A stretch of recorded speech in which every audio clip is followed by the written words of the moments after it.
अस्सलाम वालेकुम दोस्तों। भारत जोड़ो यात्रा, यूनाइट इंडियन मार्च, जिसको revival of Indian national Congress भी कहा जाता है, या फिर राहुल गांधी अपने नाम को साफ करना चाहता है, जो सोशल मीडिया के द्वारा बहुत ज़्यादा बदनाम किया गया है। या फिर राहुल गांधी खुद को महात्मा गांधी के रंग में रंग के और उनके विचार लोगों के सामने ला के हिंदुस्तान को फिर से गांधीन इंडिया बनाना चाहता है। या फिर ये यात्रा कांग्रेस बचाओ यात्रा है या फिर हिंदुस्तान बचाओ यात्रा। आइए देखते हैं क्या सच है और क्या झूठ। 7 अक्टूबर 2022 इंडियन नेशनल कांग्रेस के सीनियर लीडर राहुल गांधी और तमिलनाडु के चीफ मिनिस्टर एम के स्टैलियन ने ये डिसाइड किया है कि वो भारत जोड़ो यात्रा निकालेंगे। ये यात्रा 3750 किलोमीटर पैदल कन्याकुमारी से शुरू होगा और कश्मीर में खत्म होगा, जिसका स्लोगन है जुड़े कदम जुड़े नेशन।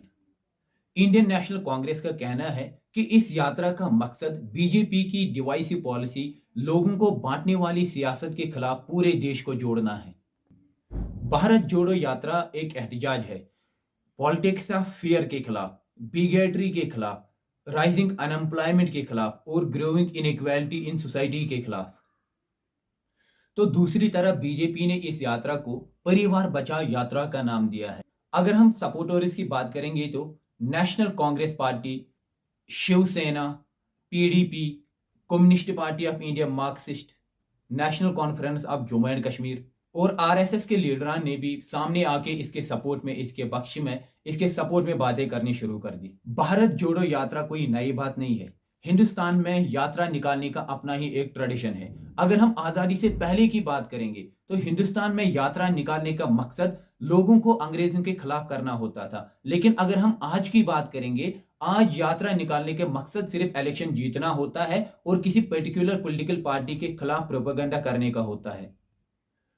मगर हकीकत कुछ ऐसी है कि किसी को इन यात्रा निकालने से फायदा हुआ है और किसी को नहीं। जैसे कि राजीव गांधी ने भी यात्रा निकाली थी, मगर यात्रा राजीव गांधी को इलेक्शन नहीं जिता पाई। उसके बाद 90s में बीजेपी ने यात्रा निकाली, मगर उस यात्रा ने बीजेपी को 2014 और 2019 के इलेक्शन जितवाए, जिस यात्रा में बीजेपी ने अयोध्या में राम मंदिर बनाने का नारा दिया था। इंडियन नेशनल कांग्रेस हिंदुस्तान की सबसे पुरानी, तकरीबन 137 साल पुरानी पॉलिटिकल पार्टी है और हिंदुस्तान को अंग्रेजों से आजादी दिलाने के पीछे कांग्रेस की कुर्बानी को कोई नहीं बुला सकता। कांग्रेस ने हिंदुस्तान को उस वक्त बचाया, उस वक्त जोड़ के रखा जिसकी किसी को उम्मीद नहीं थी। यकीनन अगर कांग्रेस नहीं होता तो जिस हिंदुस्तान को हम आज जानते हैं वो हिंदुस्तान बहुत सारे हिंदुस्तानों में बढ़ चुका होता।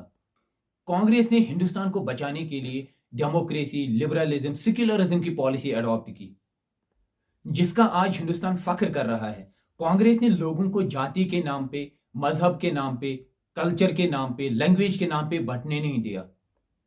लेकिन बहुत सारे गोल्डन ईयर्स के बाद कांग्रेस और कांग्रेस के लीडरों ने लोगों को बहुत ज्यादा एग्जॉस्ट किया है, लोगों को बहुत ज्यादा मायूस किया है, जो अपनी कोई आइडियोलॉजी, जो अपनी कोई एक्शन प्लान नहीं दे पाए, जिसकी वजह से एक नई पॉलिटिकल पार्टी बीजेपी पावर में आ जाती है, जिसने हिंदुत्व को अपना हथियार बना दिया।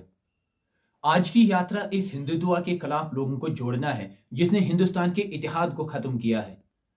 ये तो जाहिर सी बात है, बीजेपी ने लोगों को धर्म के दायरे में इस तरह से फंसाया है कि हिंदुस्तान में रहने वाले हिंदू लोग दूसरों को खुद से मुख्तलिफ समझते हैं। हिंदू लोग मोदी को एक पॉलिटिकल लीडर से ज्यादा एक मजहबी रहनुमा समझते हैं। दूसरी तरफ से कांग्रेस देश को और देश के लोगों को जोड़ना चाहती है, irrespective of caste and classes, irrespective of caste and religious. जब 1990s में बीजेपी ने यात्रा निकाली है तो बीजेपी का नारा था return to the golden age. वो उस वक्त की बात कर रहे थे जब मुसलमानों ने हिंदुस्तान पे कब्जा नहीं किया था। इतना ही नहीं, उनका नारा यह भी था कि हिंदुस्तान एक हिंदू राष्ट्र बन जाएगा, हिंदुस्तान एक हिंदू देश बन जाएगा, जिसने लोगों के जहन में मजहब का जज्बा भर दिया है। और रिजल्ट आप लोगों के सामने है, 2014 इलेक्शन और 2019 इलेक्शन। मजहब के नाम पे हम सिर्फ आम लोगों को ही मोबिलाइज नहीं कर सकते हैं, मजहब के नाम पे हम सिर्फ आम लोगों को ही नहीं भड़का सकते हैं, बल्कि बड़े बड़े बिजनेसमैन लाइक टाटा, बिरला, अंबानी, वो भी इसमें आ गए। दोस्तों, इतिहास गवाह है, पॉलिटिक्स ऑफ डिवीजन से बहुत सारी कंट्री डिवाइड हो गई, बहुत सारी कंट्रीज में सिविल वॉर हो गया है। पाकिस्तान को बांग्लादेश छोड़ना पड़ा, श्रीलंका में सिविल वॉर हुए, इंग्लैंड को आयरलैंड छोड़ना पड़ा। To put it bluntly, India should be thankful to the Jawaharlal Nehru, Vallabhbhai Patel. जब भारत टूटने वाला था तो जवाहरलाल नेहरू, वल्लभभाई पटेल ने पॉलिटिक्स ऑफ यूनिटी का सहारा लेके पूरे भारत को टूटने से बचाया है। अगर उन्होंने भी उस वक्त पॉलिटिक्स ऑफ डिवीजन अडॉप्ट किया होता तो आज हिंदुस्तान की कहानी कुछ और होती। There is a broader line between the two. BJP इस आइडियोलॉजी को प्रमोट करता है कि हिंदुस्तान का कल्चर प्योरली हिंदू है, जबकि कांग्रेस यूनिटी इन डाइवर्सिटी को देखता है। जाहिर सी बात है, जब लोगों को मजहब के नाम पे उकसाया जाए तो जिसकी वजह से कांग्रेस की कश्ती डूब गई। मगर इस पदयात्रा से इंडियन नेशनल कांग्रेस लोगों को यह बताना चाहता है कि कांग्रेस अभी जिंदा है, इसके विचार अभी जिंदा है। ये हिंदुस्तान को फिर से गांधीयन इंडिया बनाना चाहते हैं। मजहब और जाति के नाम पे लोगों को बांटने के अलावा भी और भी बहुत सारे इश्यूज हिंदुस्तान में हैं जो हल तलब है। हिंदुस्तान की difficult economic situation gives rise to various tensions. गरीबों और अमीरों के बीच की फर्क बढ़ती जा रही है। Economy is still unstable. समाज को जाति और मजहब के नाम पे खराब किया जा रहा है। बेरोजगारी दिन ब दिन बढ़ती जा रही है। फ्यूल के दाम बढ़ रहे हैं। खाने पीने की चीजों के दाम आसमान छू रहे हैं। जीएनपी पर कैपिटा में हिंदुस्तान की पोजीशन 142 है।